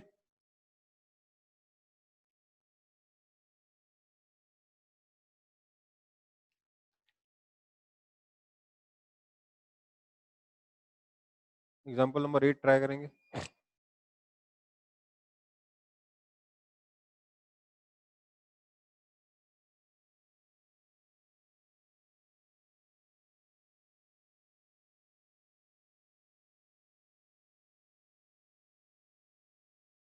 दो प्रोजेक्टाइल हैं और भी दोनों सेम पॉइंट से प्रोजेक्ट किए गए हैं। ठीक है,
हो गया कॉपी?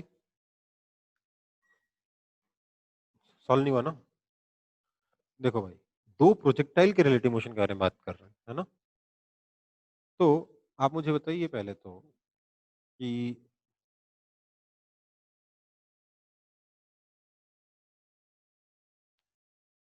एक सेकंड बेटा, लगता है कोई वेटिंग रूम में मैसेज किया कि नहीं है, देखते हैं।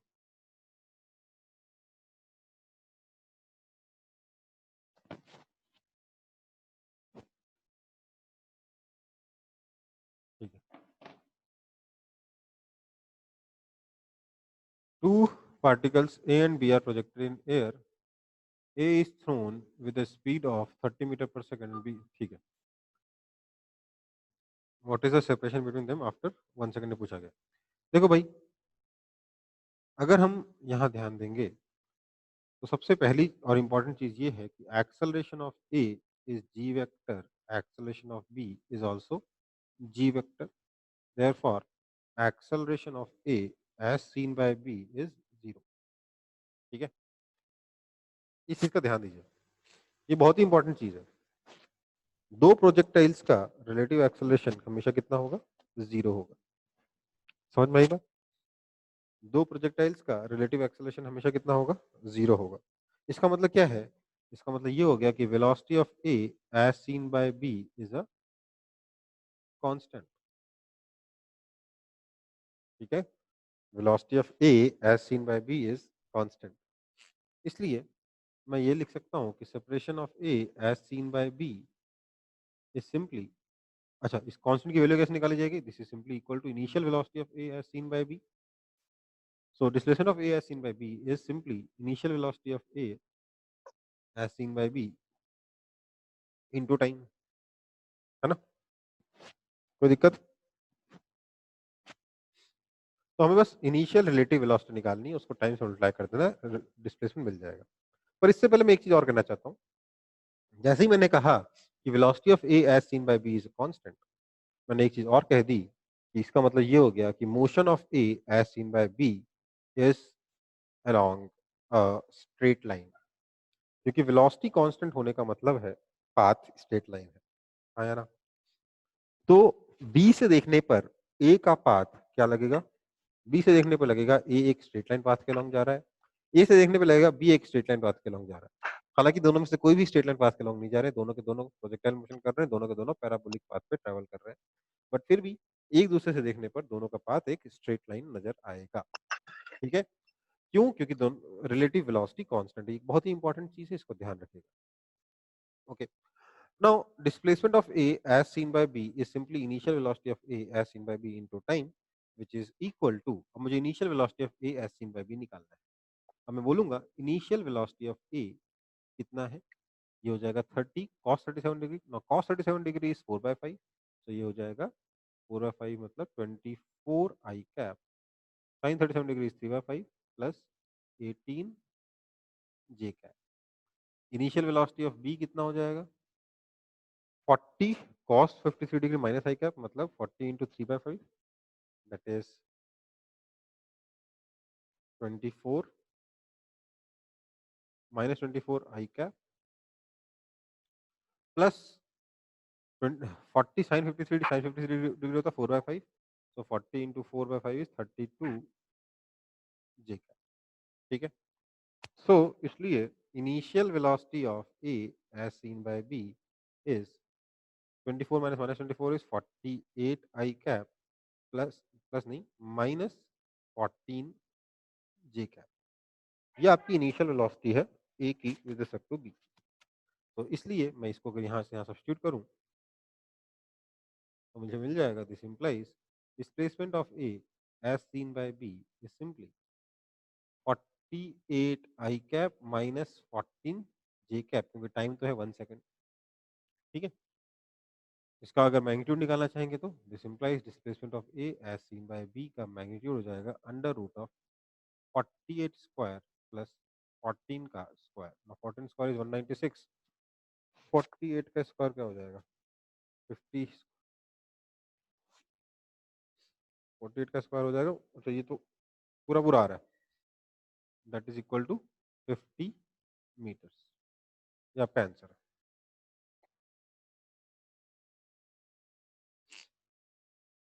सर हाँ बेटा, सर बी और ए के बीच में 90 डिग्री है तो उधर से नहीं हाँ निकल डायरेक्टली कर सकते थे बेटा कि अगर आप हम कंपोनेंट करने की बजाय डायरेक्टली कर सकते थे कि दोनों की एंगल 90 डिग्री है, इसलिए जब सबट्रैक्ट करोगे तो under root of 40 square plus 30 square that is 50 metre पर आ जाएगा। बट उससे आपको डायरेक्शन नहीं मिलता, सिर्फ आपको फाइनल आंसर मिलता, आपको ये वाला आंसर नहीं मिलता। ठीक है, इनफैक्ट मैंने शायद लास्ट ईयर क्लास में डायरेक्टली 50 मीटर निकलवा दिया था, वो वाला नहीं निकाला था।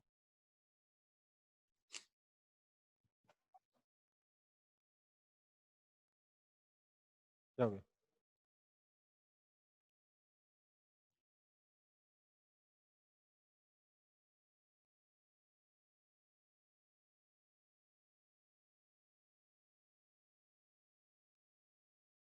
अच्छा, इसको कॉपी कर लो फटाफट।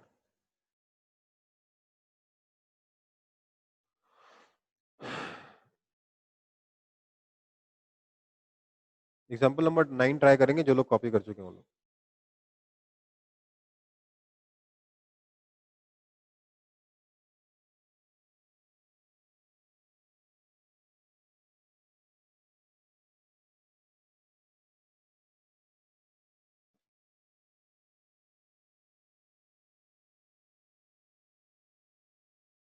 सर वो वी वेक्टर ए बी को आप कांस्टेंट कैसे लिखे?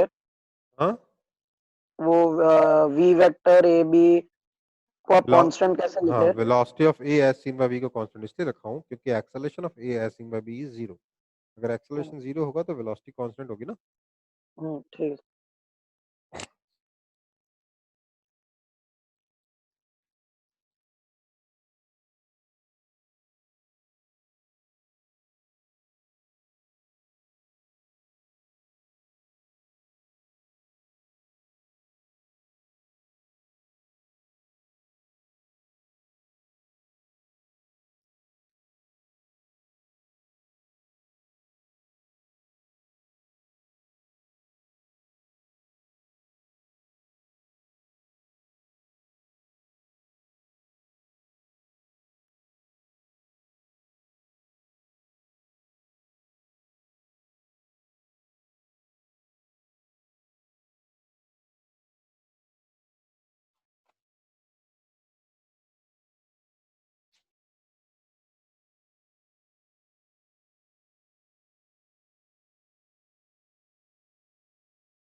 हो गया क्वेश्चन?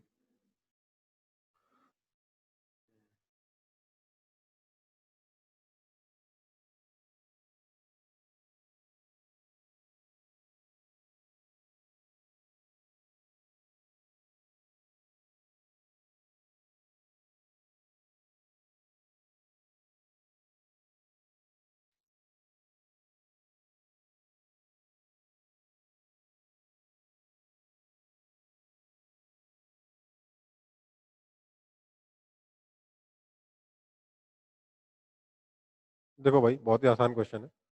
क्या बोला है? A man running in a park sees a bird flying with velocity 20 meter per second at an angle 37 degree upward along east direction। देखो क्या हुआ?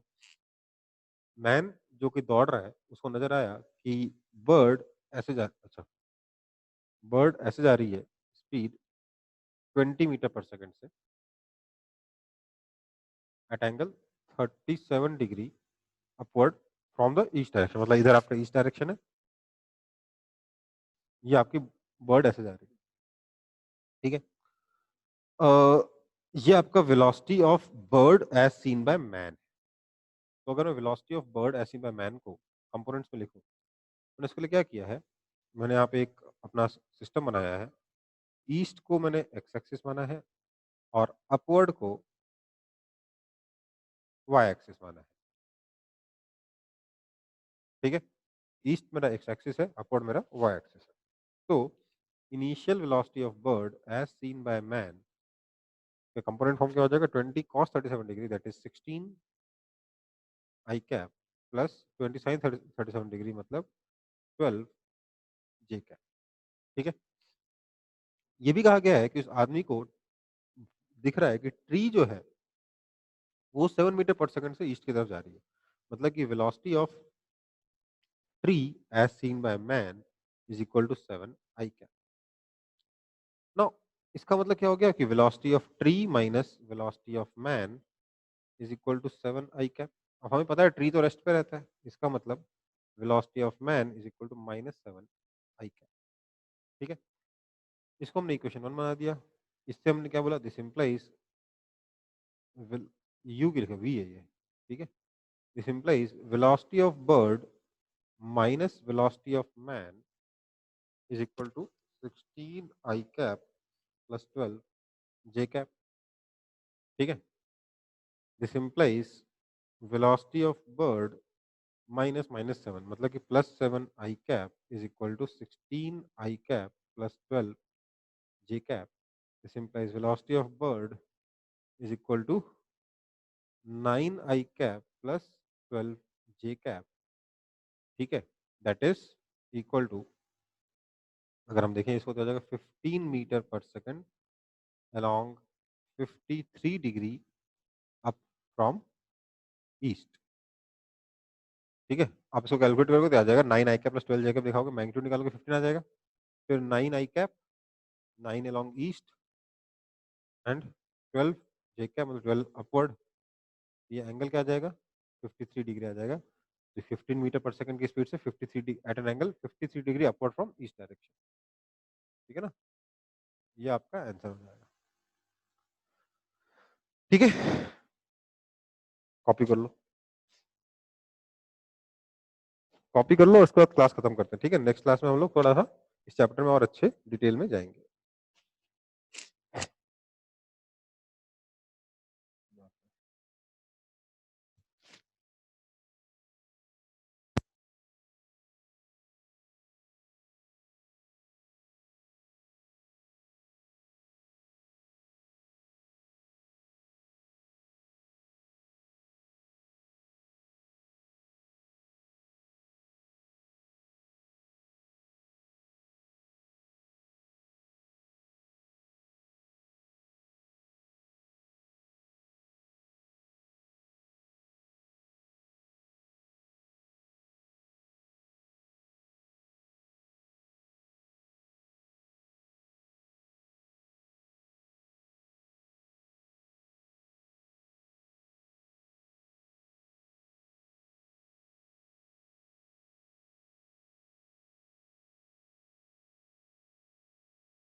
Sir.